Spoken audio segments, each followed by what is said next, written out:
Good morning, folks, from the lunatic asylum called Ireland, from Sean Citizen here.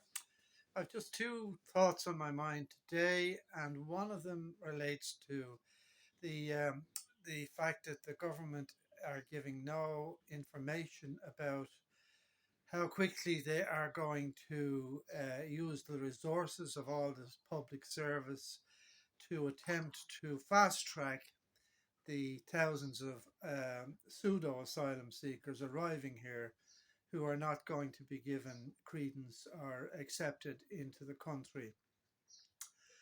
If they decided to do this and they publish statistics on a weekly basis of those who have been refused permission to stay, then at least the public would know that something good was going on and happening here. Instead of looking at coaches arriving at every hotel and warehouse all over the country with hundreds of young males from Africa and Eastern Europe and not knowing if they're here forever and ever. Okay, if the government sped up the asylum process and ignored all these NGOs that they give millions and millions of euros to actually argue a case for these illegals every year. If the government tell them to go and take a jump in the Liffey and that they're speeding up the processing and that they are cutting out the endless appeals and they're not going to spend a fortune drawing out the process in centres, in the provision centres, hotels, and so forth, then at least the people would know that something is actually happening and a civil war might be averted here in every village and town in the country.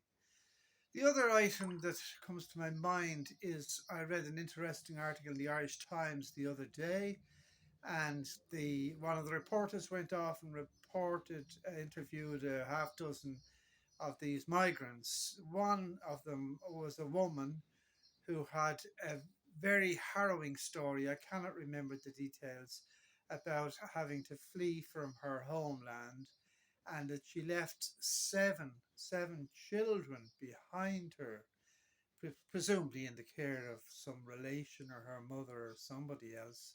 But anyway, the story was fiercely harrowing, and she may well persuade the authorities to that she deserves to be considered as a refugee fleeing from persecution.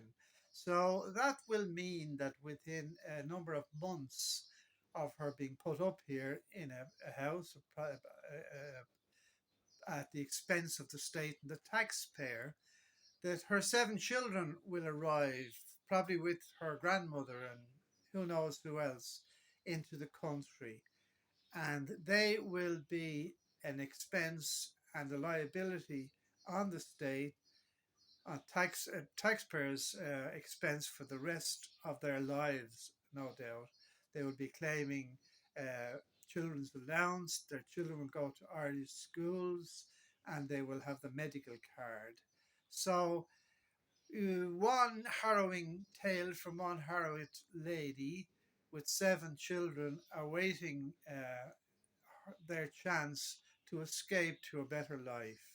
So, this sort of thing is crazy. This is madness. Anyway, I don't think I've got much more to say today, folks. I've said all I can, and I hope everything goes well with you. Have a great day, and don't forget my website, the deadliest ever Irish coalition government. Cheers. Good luck.